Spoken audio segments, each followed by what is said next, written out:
I have just been to Buckingham Palace, where Her Majesty the Queen has asked me to form a new government, and I accepted.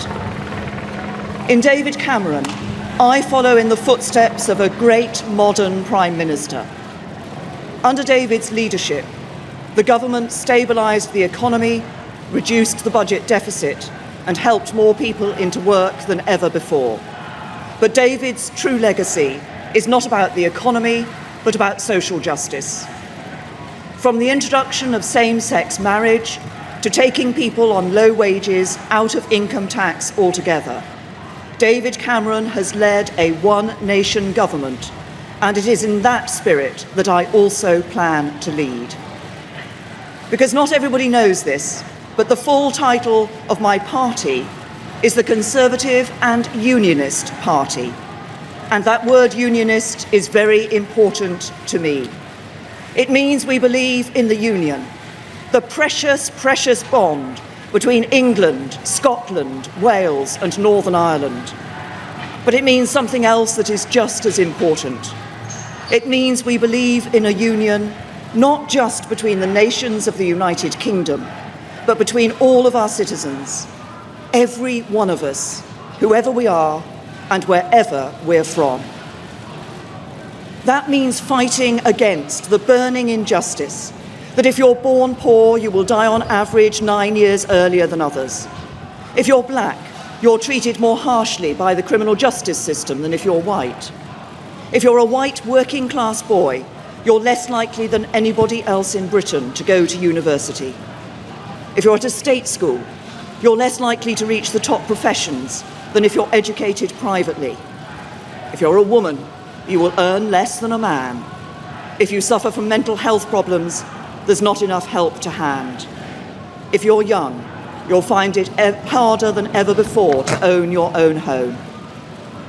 But the mission to make Britain a country that works for everyone means more than fighting these injustices. If you're from an ordinary working class family, life is much harder than many people in Westminster realise. You have a job, but you don't always have job security. You have your own home, but you worry about paying the mortgage. You can just about manage, but you worry about the cost of living and getting your kids into a good school. If you're one of those families, if you're just managing, I want to address you directly. I know you're working around the clock.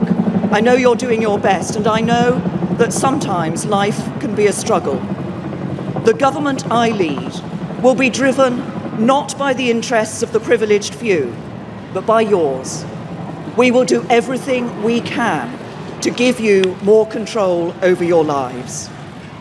When we take the big calls, we'll think not of the powerful, but you. When we pass new laws, we'll listen not to the mighty, but to you.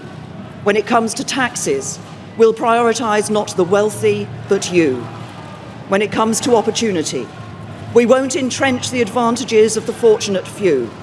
We will do everything we can to help anybody, whatever your background, to go as far as your talents will take you. We are living through an important moment in our country's history. Following the referendum, we face a time of great national change. And I know, because we're Great Britain, that we will rise to the challenge. As we leave the European Union, we will forge a bold, new, positive role for ourselves in the world. And we will make Britain a country that works not for a privileged few, but for every one of us. That will be the mission of the government I lead.